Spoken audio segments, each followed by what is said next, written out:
The craziest PCs that I've seen in quite some time. Intel has to cancel a project, and Nvidia might want to have canceled themselves. Let's get into the hot news, everybody. I'm your Brett host. We're going to be going over the hottest tech news that I can find on the internet while you enjoy your breakfast this Tuesday, May 23rd, 2023. We're going to start off today talking about a press release that has come out from Cooler Master regarding two new PCs that they're going to be launching sometime this summer. Now, just prepare yourselves for what these might be. Think about what the Cooling X and the Sneaker X PC could possibly look like. They kind of give themselves away in their names. And you can see here in the product images of what Cooler Master showed off, with the Cooling X being a tiny little boy, at least compared to that monitor. Does look a little bit bigger here, but that could just be product photography.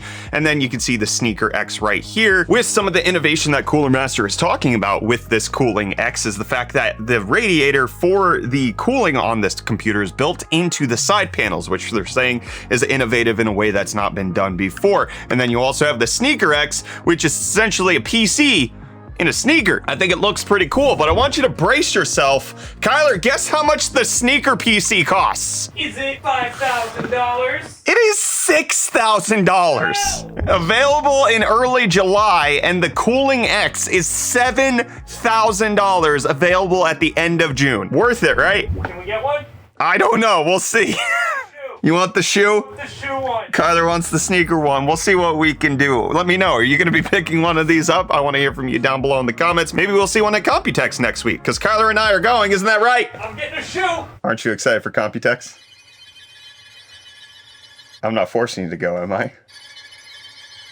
But in case you're not looking to drop $6,000 to $7,000 on a PC and are looking for something a little bit more mainstream, I suppose, you can check out today's video sponsor, Jawa, who actually has PCs that will make sense because it's the marketplace by gamers for gamers. Whether you're looking for PC parts or you're looking for whole PCs, they have a verified sellers program so that you can make sure that you're getting matched up with reputable people in the community who have been proven to build nice computers that look good, that likely, I mean, unless you request it, aren't going to cost $6,000. But in case you also have some PC parts lying around, you can sell them on Jawa, or if you have a GPU, you can sell it directly to Jawa themselves instead of having to go through the entire classifieds process. They also have a commissions build program where you can specify what frame rate, what games, what resolution you're trying to play, and they'll match you up with a verified seller who can build a PC for you. Again, I don't know about if it's going to be in the shape of a sneaker, but Jawa at least will get you partnered with somebody who might, you know, put a shoe inside or something. I don't know. Talk to one of the verified sellers, see what they can do for you. Or you can maybe discuss the sneaker PC over on Jawa's Discord, where they have a robust community of gamers who want to talk about things like this, and it's over 8,000 members strong. So check out Jawa at the link in the video description, participate in the verified seller commissions build program, or sell some of your own stuff at the link in the video description. Big thanks to Jawa for sponsoring today's video. But in case you do pick up a PC from Jawa, you likely aren't going to be playing the latest PS5 games on it, because despite Sony making billions of dollars off of PC gamers and them porting more games over to the PC, it doesn't look like they're going to start doing that day one. With an interview coming out with Jim Ryan, with him saying that we also fully understand the importance of PS5 exclusive titles. As I mentioned earlier, PlayStation Studios' main responsibility is to make games for the latest PlayStation hardware that players will enjoy. We are increasing the number of PS5 exclusive games and staggering the release of PC versions. I often have the opportunity to ask game fans for their opinions, and when I ask them how they feel about time lag, they often say they feel the release of a PC version 2 or 3 years after the release of the PlayStation version is acceptable. It's a community that we should cherish the most. We will continue to listen to the voices of the game's fans and develop various titles in a multifaceted manner. So that seems to kind of coincide with what we've seen from their launches. Returnal and The Last of Us Part 1 are the only PlayStation 5 exclusive games that have launched on PC. The Last of Us kind of doesn't count because it's been out for a decade, so it coming to PC, even if it's in the remake, doesn't really have the same amount of stress to it, whereas Returnal came out roughly close to launch of the PS5, so it is in that 2-year mark. Maybe we'll see more development of that. Let me know, is this upsetting to you? Do you want them faster?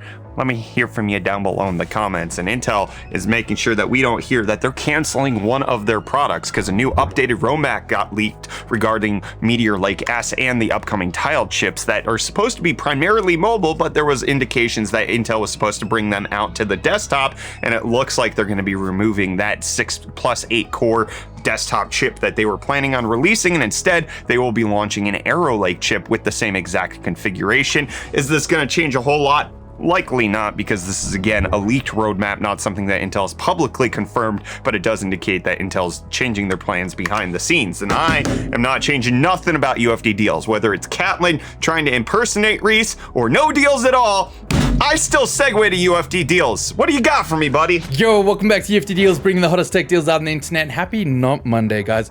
I'm sorry I couldn't record yesterday. I had construction right outside the window. I couldn't even think yesterday. Not a great time, unlike today's deals. Starting off with the HyperX Cloud X Stinger Core. This wired gaming headset with an Xbox color theme is going for only $19.99, making it $20 off or 50% off, which we all like to see. But then next up, we have the SteelSeries Prime Plus gaming mouse. And the reason I chose this mouse is not because it's only $28.99, making it 64% off in the lowest price in 30 days. It's because it has a little freaking OLED screen on the bottom. I don't know what reason you have a screen on your mouse, but like, do your friends have one? And then last but not least, we have the AMD Ryzen 5 7600X. This 6-core AM5 CPU is going for only $209.99 with the included promo code, making it $89.01 off. That brings the price down to under what the normal 7600 non-X variant is going for. And then to seal the deal, it still comes bundled with Star Wars Jedi Survivor. But that's it, those are the deals for today. You can find these and more linked in the video description down below. But until next time, I'm gonna hand you off back to Brett for the rest of your hot news. Cheers. And a deal has finally been done with Microsoft and the Activision Blizzard acquisition. We've already seen that the EU has approved this deal, and now reports are coming out that Chinese regulators are actually going to be approving this deal as well. Microsoft releasing this announcement saying China's unconditional clearance of our acquisition of Activision Blizzard follows clearance decisions from jurisdictions such as the European Union and Japan, bringing the total to 37 countries representing more than 2 billion people. The acquisition, combined with our recent commitments to the European Commission,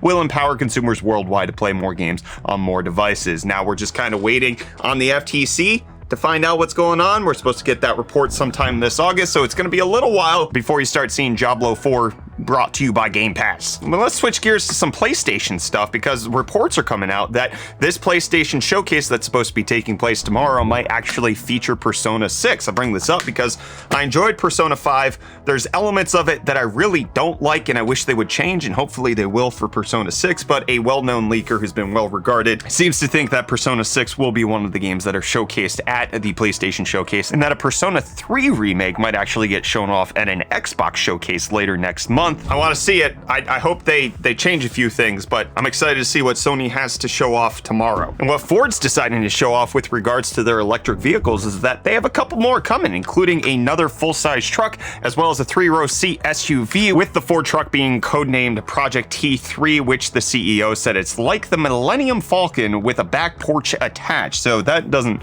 really tell us a whole lot. However, the 3-row SUV is supposed to not necessarily be the size of the Expedition, because that would be too large, so they're looking at something a little bit smaller with a range capacity of roughly 350 miles or 300 miles at highway speeds. We'll keep you posted as we hear more about Ford developing those, and we're keeping you posted here about NVIDIA not developing the RTX 4070, because reports came out a little while ago that they weren't selling well.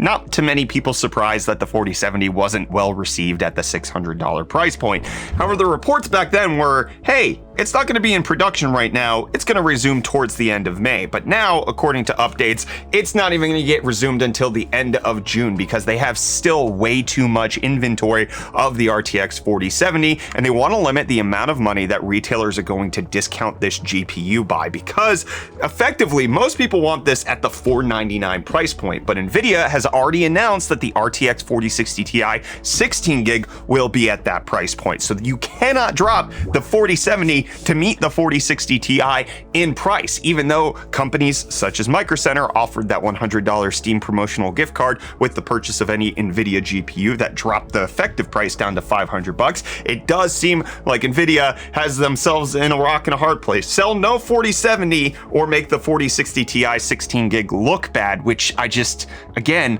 I'm against many of these cards that NVIDIA is releasing. I did release a positive review of the RTX 4070 in specific scenarios. If you're looking for mini ITX builds, it's going to be a great performer. But in terms of the overall ecosystem, the 4070 is a rough sell in so many ways. And the 4060 Ti 16 gig, which number one, I don't think needs to exist, puts it in a worse position. And I don't see many people buying it. Whether or not this is going to continue to get delayed, where they're not going to ramp production back up on the 4070 remains to be seen. But the only reason this happened was because every single one of you decided, I'm not buying that crap. So if you want prices to go lower, just keep holding strong, friends, because that's the only way these companies will understand, is if we don't just shut up and buy it. Let me know, does this surprise you, the 4070 Ti stopping production? Did you think that NVIDIA was going to rectify this a little bit sooner? I want to hear from you down below in the comments, and you'll see me back here with more of the hottest tech news tomorrow, my friends.